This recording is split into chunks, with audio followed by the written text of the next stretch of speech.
This is the Carwash on Soccer Laduma Radio. So, we wanted to talk about a mention that you got from a keeper who's currently out of action. Who is that? The Mr. Itumeleng Khune. Zanzi's finest. You know, he shouted you out. Oh, the finest. Zanzi's finest. Hey, yo, check out his Instagram. You got to see, GQ Model of the Year right here. But he mentioned you. He mentioned one of your epic battles, that you had. Posted you on Instagram with a video of you shooting against him and him saving it, of course. So how did that make you feel, Tex? What I can say is the battle between me and him was real. We also had a conversation about it.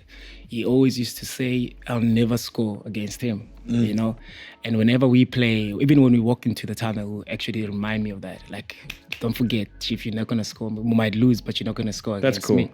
So I love that. But with the video that he actually posted, it's a game where he had one save, then the rest were hitting the upright. Come on, Itu, come on. It was just one save, and the rest were hitting the upright. I remember that game because I think we were playing in Rustenburg somewhere. I remember that game. We were playing 3 o'clock. It was scorching hot. And I knew that for me to get into the box of Kaizer Chiefs defense, it's going to be very difficult. So I had to shoot outside the box. And I had the belief at the time that, I had the power to shoot outside the box. But he made one save. I remember that, and I thought he was going in. And then the rest, it was just hitting the post. And unfortunately, I never scored E2 when I was playing for Orlando Pirates in open play. Damn. Come on, Teko. No, never. And did you for any other team? No, against when I was playing for Sundowns, I scored him when I was at the center line. So that cancels everything. Yeah. He failed to say that, didn't he? That's a baller move. Just stand on the line like, I actually celebrated like that. Oh, we got to find that footage, man, and we got to upload it on the next show. I went on top of those advertising board and I was standing like that. Yes, man. Nice. And that was the season that we actually won our first league. Yeah, that's the game actually that changed everything for us when we at Sundowns. What year was that? I think 2016 or something. I don't remember when Sundowns won. When I won the league the first time, then we won it again the second time. So I think we were struggling a bit, number 2 and Chiefs. What do you mean you won the league first time? What does that mean? That was my first time winning the league. Your first time? My first time, Sundowns and Sundowns after so many years. Yeah. So we had to win the league. But for us to win the league, we had to win 10 games in a row. Right. We knew then that we had to win 10 games in a row or else forget, irrespective of what Kaizer Chiefs is doing. But Peter didn't put pressure on us. He never spoke about it. But we players, we used to speak about it because that if we draw one game, we're out. Let's forget about it. But then we started winning. You're 1-0. The win bonuses also help as well. But we never thought about that. Yeah. I honestly, it's one team that I played for that I never actually thought of winning bonuses. Yeah. Because now you're driven by a coach that wants to win. Sure. He doesn't care about anything. What a difference, else. What a difference. So Peter wanted to win. So we started winning all those games, my brother. And if you remember as well, the game that actually solidified that we won the league, or we played Supersport. We played Supersport at... away, eh? No, we played at... what's the stadium? Loftus Stadium. Yeah. We won 3-1. I also scored just next to the center line. I scored... what's the keeper? Back then?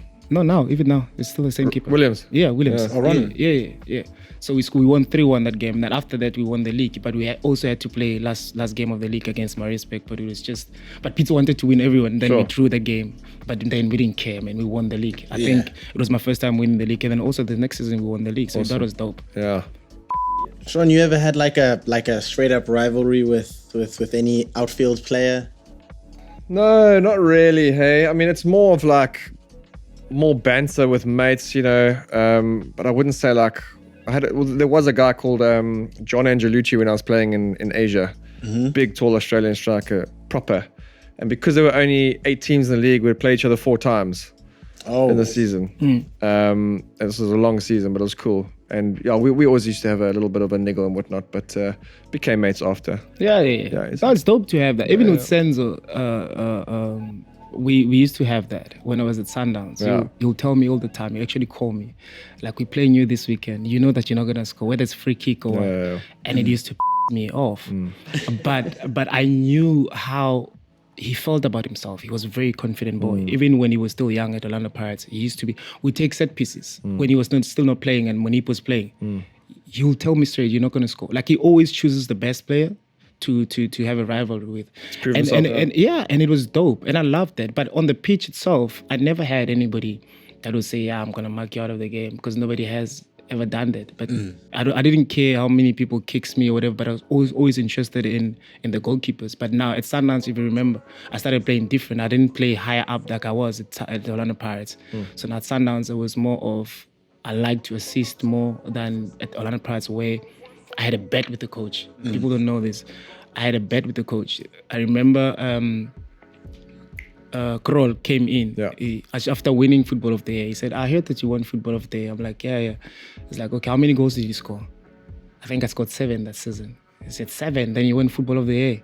Scored 12 this season, then we'll talk. And this guy played in the World Cup, Chief. He just said to me, "No, just score 12 and then we'll talk." Then he never said anything. Every time I scored, he said, "Yeah, you still have 7 to go." Did you score 12? I scored 11. I scored 11 and I won Football of the Year again. He's the guy that actually pushed, because at the time I had no drive. How was he as a coach? He was straightforward. Yeah, like typical Dutch. Yeah, but we ran a lot. Don't say like we were super fit. But what I liked about him, when the first few years when he was there, he was very fair. And for me, I like coaches that are fair. They're not coming with intentions, because at the time I was on the billboards and all that stuff. So there was a perception that I always was fighting with the coaches. Right. You know? But when he came in, he just told me that, "Okay, Sharp, I know that you're in the national team. I know you won Football of the Year, but you have to prove to me. I'm not going to play based fair on enough, right? And it was fair. And I liked that. Yeah. I liked that. And then that also kept me on my toes. I started working hard. Yeah. Then when he decided to play me as a winger, he told me, he's like, "When you're playing there, you have too many touches, but because there's always somebody marking you, you're not giving us much. So we might as well play on the wing." I said, "Coach, I'm not a winger." He said, "No, I'll teach you how." Then he taught me how to play as a left winger. Then I scored 11 goals that season. Nice. So that was dope. So I was playing in a very difficult position, but that was dope. For me, for him to teach me that at the age where I was, I mean, I never thought that I would play as a left winger. It's amazing along your career, you just pick up little things from each coach, you know? Yeah. I think it's life in general. And when you meet, you just pick up sort of something here, something there. Whether you learn from it or not, that's your choice. But I if like you're coachable, it's easy to adapt to any situation. That's the thing, if you're coachable. If you're coachable, that's a good point. If you're willing to learn. If you're willing to learn. So immediately reminds me of how Henry started as a left winger and then he goes to Arsenal under Wenger. He always brings Arsenal into this podcast. Why am I not surprised that we talk about Arsenal? Bro, out of nowhere. Van Nistelrooy a left winger? I don't know. Who am I supposed to bring? It was a goal machine, that one. This is the Car Wash on Soccer Laduma Radio. This is Ohlangana Corner.